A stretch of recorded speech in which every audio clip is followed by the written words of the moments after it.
కూరగాయల్లో కాలీఫ్లవర్కి ఓ రేంజ్ ఉంది.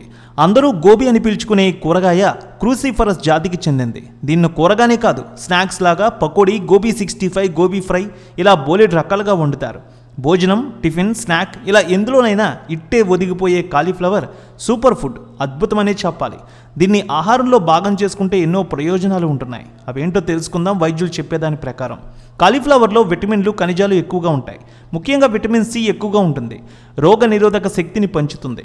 Vitamin K కూడా ఉంటుంది.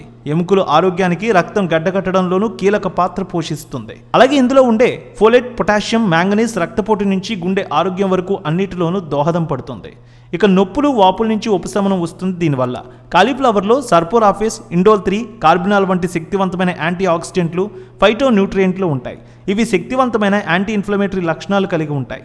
ఈ సమ్మేళనాలు శరీరంలోని ఆక్సీకరణ ఒత్తిడి తగ్గించడంలో, వాపులు, నొప్పులు తగ్గించడంలో సాయం చేస్తాయి. గుండె జబ్బులు, మధుమేహం, కొన్ని రకాల క్యాన్సర్ వంటి దీర్ఘకాలిక వ్యాధుల ప్రమాదాన్ని కూడా తగ్గిస్తాయి. బరువు తగ్గాలనుకునేవారు కాలీఫ్లవర్ మంచి ఎంపిక.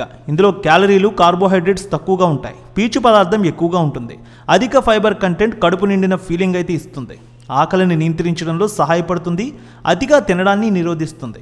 మీరు ప్రయాణాలు చేసే సమయంలో కూడా దీన్ని తీసుకోవడం వల్ల ఎక్కువగా ఆకలి వేయదు. ఆరోగ్యకరమైన జీర్ణ వ్యవస్థకు ఫైబర్ చాలా అవసరం. కాలీఫ్లవర్లో ఉండే డైటరీ ఫైబర్ గట్ బ్యాక్టీరియాకు అభివృద్ధికి, మలబద్ధకాన్ని నివారించడంలో చాలా సహాయం చేస్తుంది. కాలీఫ్లవర్లోని లభించే సల్ఫోరాఫెన్ కడుపు లైనింగ్ను రక్షించడంలో సహాయపడుతుంది. కడుపులో అల్సర్ల ప్రమాదాన్ని తగ్గిస్తుంది. ఈ క్రూసిఫరస్ కూరగాయను భోజనంలో చేర్చడం వల్ల జీర్ణ ఆరోగ్యం అద్భుతంగా ఉంటుందంటున్నారు వైద్య నిపుణులు. అందుకే పిల్లల నుంచి పెద్దల వరకు అందరూ కూడా దీన్ని తీసుకోవచ్చు. దీనివల్ల ఎలాంటి ఇబ్బందులు ఉండవు. అయితే కాలీఫ్లవర్ని ఎందులోనైనా ఆయిల్లో డీప్ ఫ్రై చేసుకొని తింటే మాత్రం దాని నుంచి వచ్చే పోషకాలు మొత్తం కూడా దూరం అవుతాయి. అందుకే వీటిని ఉడకబెట్టుకొని తినడమే చాలా మంచిదని తెలియజేస్తూ ఉన్నారు వైద్యులు.